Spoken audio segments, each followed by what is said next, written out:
Aujourd'hui, nous allons découvrir l'histoire de Hansel et Gretel, de Mathilde Lebeau.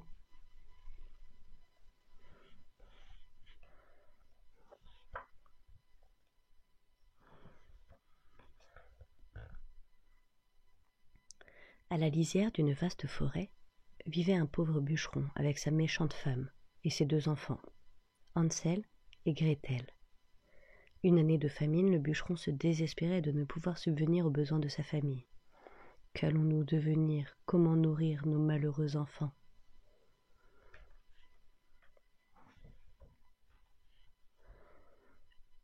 Sa femme décida pour lui. Demain, nous conduirons les enfants dans la forêt, puis nous les abandonnerons.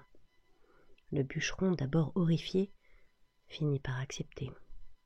Hansel, qui avait entendu les terribles paroles de sa belle-mère, sortit de la maison sans bruit. Au clair de lune, il ramassa des cailloux qu'il glissa dans ses poches avant de retourner au lit.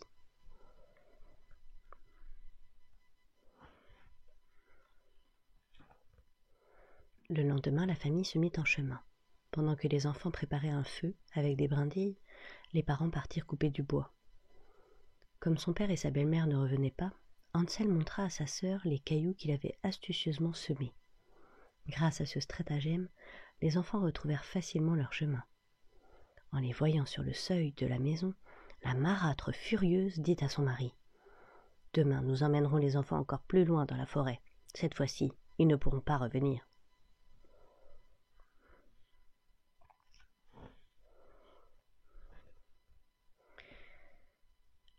Le matin suivant, enfants et parents marchèrent longtemps à travers la forêt.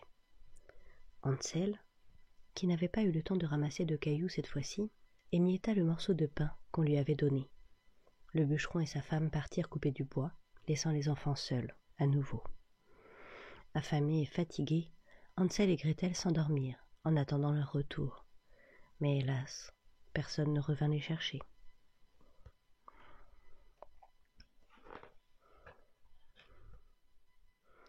Au réveil des enfants, malheur.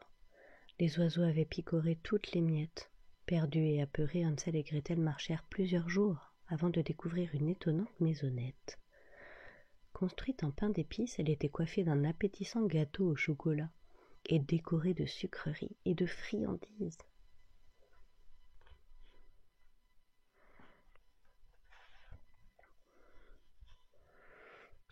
Tandis qu'Hansel et Gretel se régalaient en mangeant des morceaux de la maison, la porte s'ouvrit sur une vieille femme. « Mes chers enfants, entrez donc, je ne vous ferai aucun mal, » dit-elle en les entraînant à l'intérieur. La vieille femme leur servit un verre de lait et des beignets sucrés, puis leur offrit un lit douillet pour la nuit.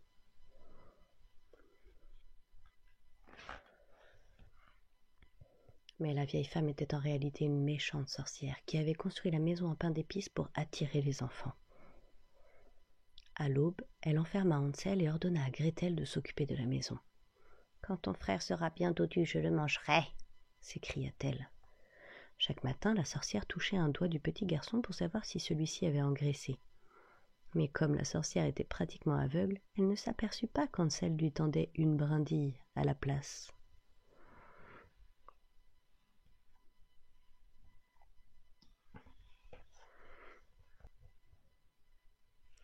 Au bout d'un mois, le garçon était toujours aussi maigre, et la sorcière perdit patience. Elle demanda à Gretel d'allumer le four pour faire rôtir son frère. Lorsque la sorcière se pencha pour vérifier si le four était assez chaud, Gretel la poussa et referma la porte sur elle. Délivrés, les enfants découvrirent dans la maison des caisses d'or, de perles et de diamants.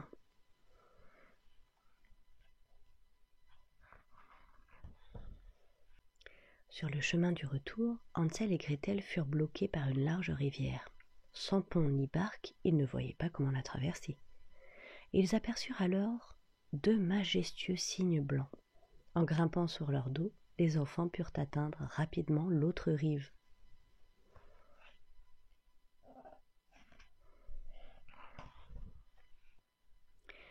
Bientôt, Hansel et Gretel virent au loin leur maison. Ils se mirent à courir et sautèrent au cou de leur père qui pleura de joie.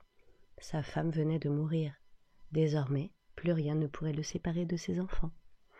Grâce au trésor rapporté, le bûcheron et ses enfants vécurent prospères et heureux.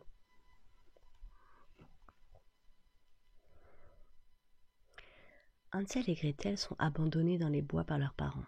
En cherchant le chemin du retour, ils passent devant une maison en pain d'épices. Et si cette maison était celle d'une méchante sorcière? Merci pour cette jolie histoire de Hansel et Gretel.